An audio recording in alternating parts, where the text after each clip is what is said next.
Hi everybody, and welcome to our module on inflammation principles. Inflammation is the body's process for eliminating pathogens like bacteria and other infectious agents, and also damaged tissue. For example, if tissue is damaged by trauma or surgery, it will heal through the process of inflammation. So this means that inflammation is very common to many of the things we see in our patients every day, things like infections and trauma and surgery. Now, even though inflammation is a good thing, it's the body's process for defending itself and for healing, it can cause damage to the host as well. For example, in sepsis, there's excessive inflammation, which damages the entire body. Inflammation can be prolonged. Some infections fail to resolve, and this can lead to chronic inflammation, which we'll talk about later. And sometimes inflammation is inappropriate. This is the underlying basis of autoimmune diseases. It's inflammation where you don't want it, directed against the body itself. We characterize inflammation as either acute or chronic. Acute inflammation has a rapid onset, usually in minutes to hours, and it resolves quickly, usually within a few days. If you've ever had a sore throat, that's an example of acute inflammation. Comes on quickly and goes away within a few days. In contrast, chronic inflammation is a special form of inflammation that can last for weeks, months, or years. And in another video, I talk in detail about the differences between acute and chronic inflammation. What I'm going to do in this video is talk about the underlying basis of inflammation, whether it is the acute or chronic form. The things we'll discuss in this video are generally seen in both acute and chronic inflammation. Inflammation has 5 so-called cardinal signs. These are the physical manifestations of inflammation that you can see with any form of inflammation. And these were described hundreds of years ago by the ancient Romans, and they're still true today. So the first cardinal sign is rubor, which means redness, and the second cardinal sign is calor, which means warmth. And both of these features, redness and warmth, are caused by vasodilation and increased blood flow to areas of inflammation. The third cardinal sign is tumor, which means swelling, and this is caused by increased vascular permeability that allows cells and proteins, including complement and other important inflammatory proteins, to be drawn in to sites of inflammation. Fourth cardinal sign is dolor, which is pain. If you've ever had a swollen wrist where you've injured it, or a swollen arm or elbow, you know that it can be painful when your body is inflamed. And then the last cardinal sign is loss of function. This is caused by the other cardinal features. When you have a warm, swollen, painful joint or other part of your body, it's very hard to use that part of your body, and therefore you lose function.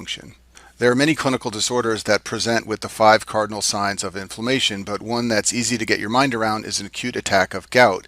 Gout is a joint disease that typically attacks the big toe, and this is an example of it right here. This person's big toe is red and swollen. If you could touch it, it would be warm. It's very painful to the touch, and because of that pain, it will be difficult for this person to bear weight on his or her foot. So all the 5 cardinal signs of inflammation manifesting in an acute attack of gout. For step 1 of your boards, they're going to want you to understand the underlying mechanisms of those 5 cardinal signs. So let's talk about them now. First, let's talk about vasodilation, which occurs in inflammation, and this is what leads to redness and warmth, rubor and calor, like we talked about before. As you may know, if you've watched the cardiology videos, the main vessels in our body that vasodilate and vasoconstrict are the arterioles, and that's also true here. In the setting of inflammation, there is arteriolar vasodilation, and this increases the blood flow to areas of inflammation. So if you look at this drawing on the screen, the capillaries are in the middle, the venous system is on the right, the arterial system is on the left. These arterioles here will vasodilate, and that will draw blood into the capillary system of an area of inflammation. There are a number of substances that are released by cells in the setting of inflammation that trigger vasodilation, but 2 that you should definitely know about are histamine and prostaglandins. Histamine is a small molecule. This is its structure shown on the screen. It is stored inside of mast cells, basophils, and platelets, and these cells preform this. In other words, they make it outside of the setting of inflammation, and they have it ready to go. So when there's an inflammatory trigger, histamine is released quickly and causes vasodilation, and that is one of the factors that leads to the rubor and calor like seen on this person's foot on the screen. Second important trigger for vasodilation are prostaglandins. These are released in the setting of inflammation by mast cells and leukocytes, and they are actually not preformed. They are synthesized when inflammation occurs, and they are derived from arachidonic acid. This is the structure of prostaglandin E2 shown on the screen here. Note that it's a much bigger molecule than histamine. Note also that it contains lots of carbons and hydrogens, and therefore it is a lipid structure, and it's derived from lipids. Prostaglandins are an example of a signaling molecule called an eicosanoid. Other eicosanoids include leukotrienes and thromboxanes, and all of these substances are derived from arachidonic acid. They're sometimes referred to as arachidonic acid derivatives. The way this works is, in the setting of inflammation, phospholipase A2, an enzyme found inside of cells, pulls lipids from the cell membranes to make arachidonic acid. This is its structure shown on the screen here. Note that it's a large hydrocarbon structure, and that should make sense to you because it comes from lipids. From arachidonic acid, there is an enzyme called lipoxygenase, which can make leukotrienes. There's also an enzyme called cyclooxygenase, which can synthesize thromboxanes and prostaglandins. And prostaglandins are some of the substances that cause vasodilation in the setting of inflammation. Another important substance that triggers vasodilation in the setting of inflammation is bradykinin, and bradykinin is interesting because it is linked to the clotting cascade. In the setting of inflammation, there's an increase in clotting factors, including factor 12, which is the Hageman factor. This is a component of the clotting cascade that I talk about in the hematology section, although it has a very minor role in the clotting system. Its more important role is that it leads to the production of bradykinin. Activated factor 12 can convert a substance called prekallikrein into kallikrein, and then kallikrein can convert a substance called high molecular weight kininogen into bradykinin. These substances are around in the setting of inflammation, and therefore when factor 12 becomes activated, that leads to more production of bradykinin. Bradykinin is a vasodilator and therefore contributes to the vasodilation seen in inflammation. It also increases vascular permeability, which we'll talk about in a minute, and that leads to swelling and inflammation. It's also important as a cause of pain. It triggers pain in our nerve fibers, and an easy way to remember this is that the B in bradykinin is for boo-boo, like when you fall and hurt yourself and get a boo-boo. Two other important things, especially for step 1 related to bradykinin: it is degraded by angiotensin converting enzyme, and therefore patients who take ACE inhibitor drugs for hypertension or heart failure will have an increase in bradykinin levels. And because bradykinin causes vasodilation and an increase in vascular permeability, one of the potential side effects of ACE inhibitors is angioedema. That's basically swelling and vasodilation like you would see in inflammation, but it's not occurring from inflammation. It's occurring because someone took an ACE inhibitor drug. Another thing to know about bradykinin is that it's degraded by the C1 inhibitor of the complement system, which I talk about in the immunology videos. This means if patients are born with a deficiency of the C1 inhibitor, they will always have high levels of bradykinin, and therefore they will get recurrent bouts of angioedema. This is a condition called hereditary angioedema. Basically what's going on here is because there's too much bradykinin around, these patients are developing signs of inflammation like redness and swelling outside of an inflammatory trigger. Now let's talk about the cardinal sign of tumor, which means swelling. This is caused by an increase in vascular permeability that occurs in the setting of inflammation. There are a couple of reasons that vascular permeability increases. First of all, it is sometimes caused by direct injury. If the cause of inflammation is damage to blood vessels, then that will lead to leakage of plasma. There are also many mediators that cause an increase in vascular permeability. These include a couple of leukotrienes. Those are the eicosanoids we talked about earlier. Also histamine, and as I mentioned, bradykinin. All of these substances cause contraction of endothelial cells, which creates gaps between the cells. This occurs in the post-capillary venules, and it's high yield to remember this. If you look at this drawing on the screen here, these are the capillaries, these are the post-capillary venules, and that is where vascular permeability is going to increase, and that happens because two endothelial cells, which might be sitting next to each other and touching, will contract and separate. This will create a gap between them, and that will allow leakage of plasma. Another contributor to the swelling seen at sites of inflammation has to do with changes in oncotic pressure, and it's very high yield for you to understand this for your board exams. In the cardiology section, in the video on regulation of blood flow, I talk about capillary fluid movement. By way of review, within the capillaries there is a hydrostatic pressure P sub C and also an oncotic pressure pi sub C. The oncotic pressure is created by proteins, especially albumin, and the hydrostatic pressure is basically the blood pressure. There is also, within the interstitial space surrounding the capillary, a hydrostatic pressure P sub I and an oncotic pressure pi sub I. And generally, the hydrostatic pressure is higher in the capillary, which tends to drive fluid movement in this direction. And generally, the oncotic pressure is higher in the capillary, and that tends to resist fluid movement out of the capillaries. What happens in the setting of inflammation is, like we talked about in the last slide, there is leakage of plasma, including protein, out of the postcapillary venules and into the interstitial space.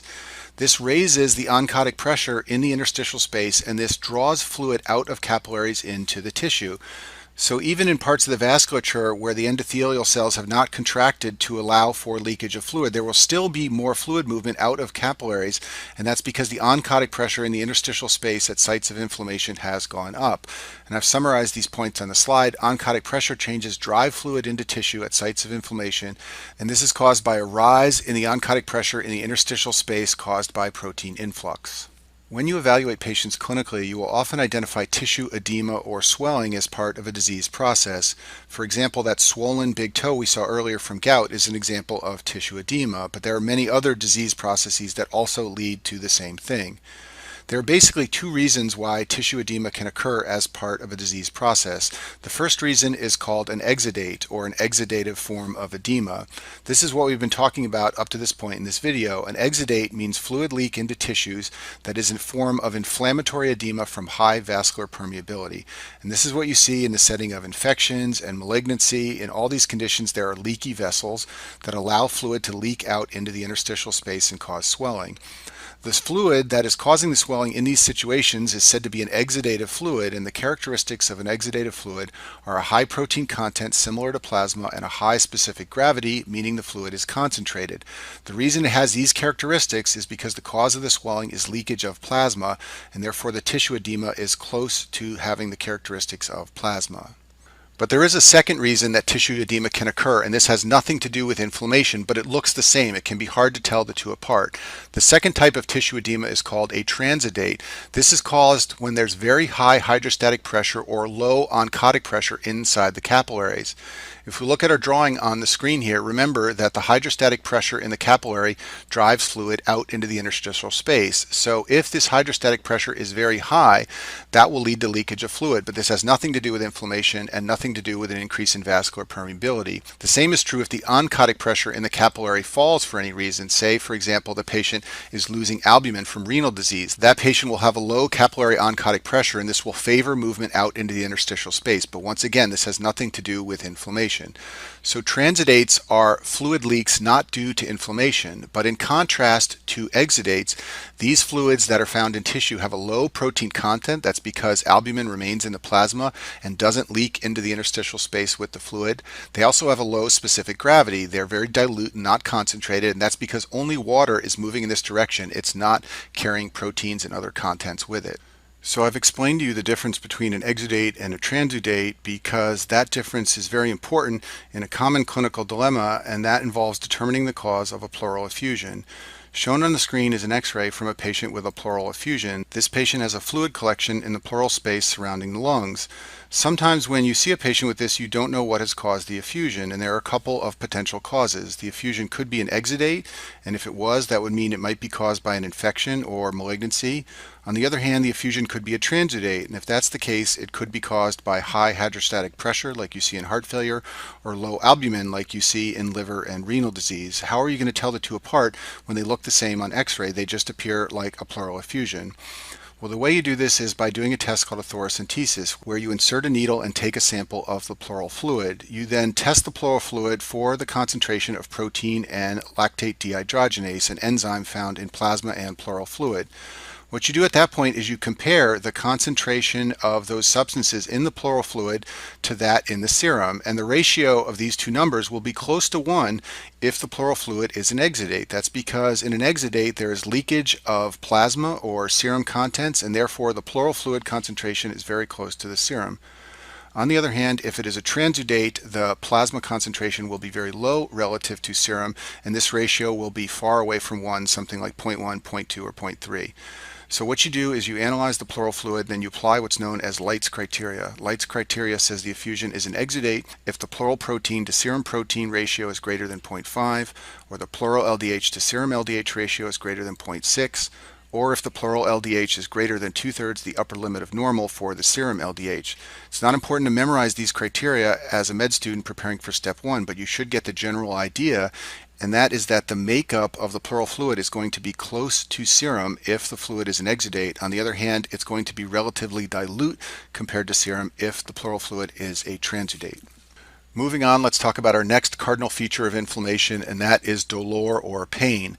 The most important mediator to remember as regards to pain is prostaglandin E2. This is produced in the setting of inflammation and it increases the skin sensitivity to pain. It also causes fever, which we'll talk about in a minute. And an easy way to remember this is that pain and fever are both in the name of PGE2. Pain is right here and fever is right here. So the 5 cardinal signs are the local signs. They occur at the site of inflammation. But in addition to things going on at the site of inflammation, there's a systemic response to inflammation. And you know this if you've ever been sick, maybe with a GI infection. Even though the inflammatory process may be in your stomach, you otherwise feel overall sick. Those are the systemic signs of inflammation. We're going to talk about 3 of these now. The first one is fever, the second one is leukocytosis, and the third one is a rise in substances called acute phase reactants.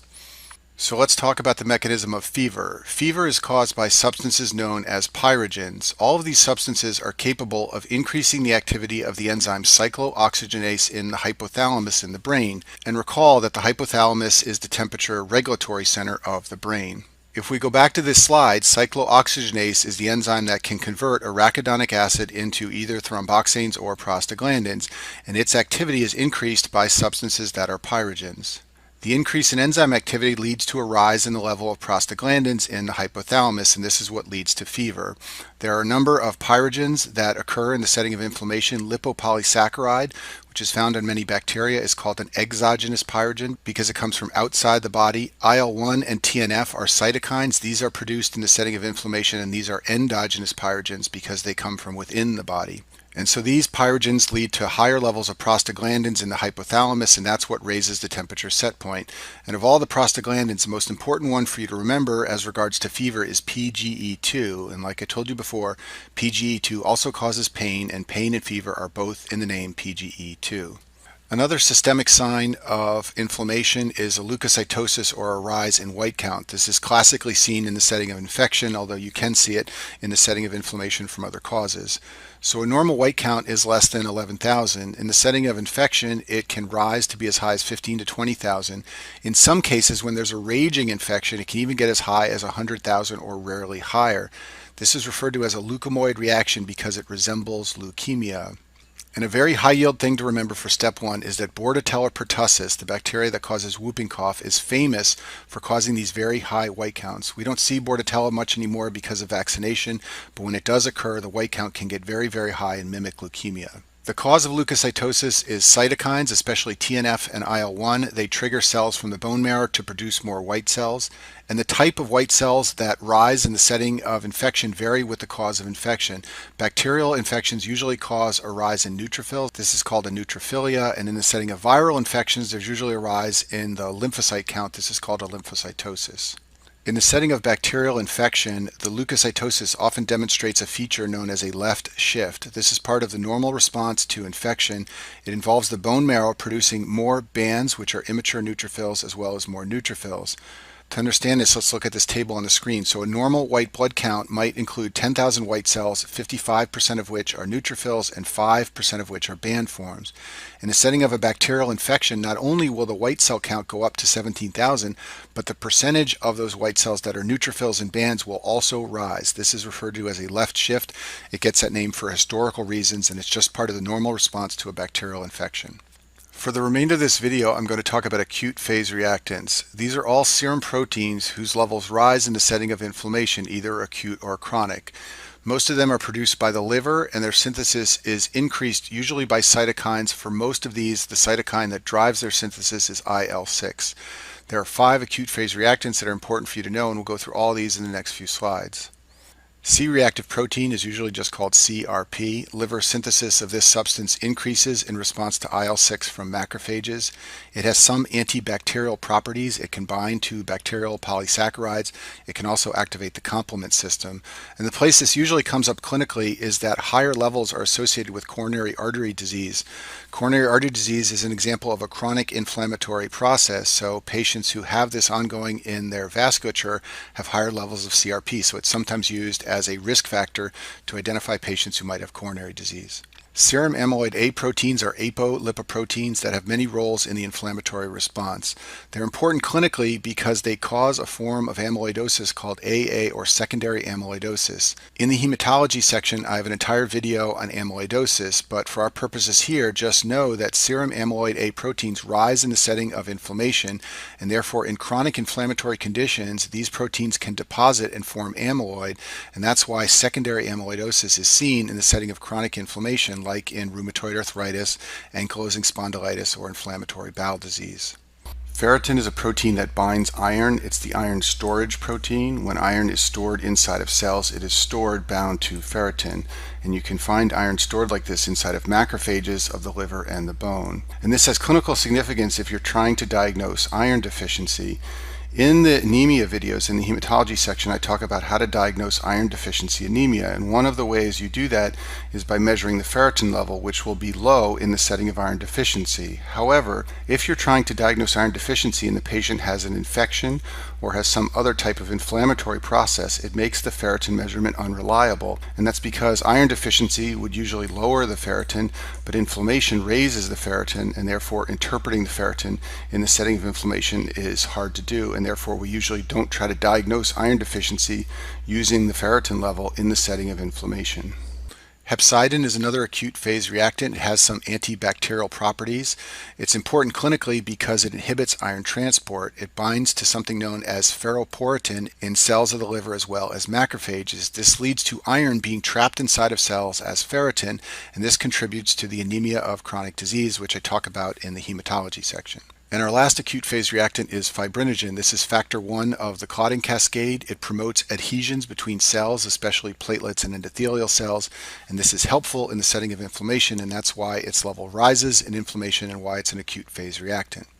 Sometimes we see patients clinically who have pain and maybe fever, and we wonder if an underlying inflammatory process is the cause of their disorder. Well, the way you can work this up is by measuring what's known as the ESR, or the erythrocyte sedimentation rate. This is the rate at which red blood cells fall to the bottom of a test tube. Normally, they fall at a rate of 0 to 22 millimeters per hour for men and 0 to 29 millimeters per hour for women. It's a very simple test to perform. You just put a sample of blood in a tube and you determine the rate at which the red cells fall down to the bottom. The reason this is a helpful test clinically in determining that inflammation is ongoing inside the body is because the ESR is increased by acute phase reactants. So we rarely measure the level of fibrinogen or the level of CRP to diagnose an inflammatory process. Instead, we measure the ESR, and that's basically a screening process for whether or not levels of all acute phase reactants are high within a patient's serum. The reason the ESR goes up in inflammation is because the rate at which the red cells sediment to the bottom of a tube is determined by a balance of factors. There are some factors in the plasma that are pro-sedimentation, so all of the acute phase reactants, but especially fibrinogen, increase the sedimentation rate. That's because they cause red cells to stick together and therefore they fall faster to the bottom of the tube. There are also factors that are anti-sedimentation, especially the negative charge on red blood cell membranes. This tends to keep red blood cells apart and cause them to fall more slowly. When you have high levels of acute phase reactants, especially fibrinogen, the red cells will stick together, they'll fall to the bottom faster, and this will raise the ESR. And this is why the ESR goes up in the setting of inflammation when acute phase reactants are higher in the plasma. So a normal SED rate is less than 30. A very high SED rate over 100 can be seen in some of the conditions listed on this slide. You can see this in endocarditis, temporal arteritis, polymyalgia rheumatica. You can see this after trauma or surgery or in the setting of some malignancies. And some of these conditions, especially endocarditis or temporal arteritis or polymyalgia, can present with nonspecific symptoms where the diagnosis isn't clear, so identifying a very high SED rate helps to narrow down the differential. Another famous cause of a high SED rate is anemia. The reason for this is because the sedimentation of red cells is slower when you have more red cells. The red cells basically repel one another and cause the sedimentation to go more slowly. So when you have less red cells in the setting of anemia, there's less red cells impairing one another's sedimentation rate down to the bottom of the tube, and therefore the ESR goes up. And then finally, renal disease is known as a cause of an increase in SED rate. Some of this is because many patients with renal disease have anemia from low EPO levels, but there are other reasons. There are a couple of situations that can lead to a very low ESR. Remember, normal is less than 30, but very low, like less than 5, is unusual. This can happen if there's a low level of fibrinogen in the serum. Remember, fibrinogen is one of the things that generates the sed rate and causes red cells to stick together and to sediment down to the bottom of the tube. Heart failure is also often listed as a cause of a low ESR, although this is controversial. It's not clear this definitely happens, and the mechanism of a reduced ESR in heart failure is unclear. Second cause of very low ESR is anything that causes the red cells to have abnormal shapes. So you can see this in sickle cell anemia, spherocytosis, and microcytosis. Polycythemia can cause a very low ESR. This is the opposite mechanism that we discussed on the last slide for anemia. And the important thing to know clinically about all the things listed on this slide is that they can lower the ESR even though there may be inflammation going on. So a person who has an inflammatory process but has sickle cell anemia may not have the normally increased ESR that you would see, and that's because there is something going on to raise the ESR, that's inflammation, but something going on to lower the ESR, that's an abnormal red cell shape. And then finally, there are a couple of substances known as negative acute phase reactants. The level of these substances fall in the setting of inflammation. Their synthesis is inhibited by cytokines. The most famous one is albumin. You will see this in the hospital and the ICU all the time. Patients with a chronic inflammatory process will have low albumin levels. Two others worth knowing are transferrin, which is involved in iron metabolism, and transthyretin, which is one of the substances that contributes to senile amyloidosis. And that concludes our video on inflammation principles.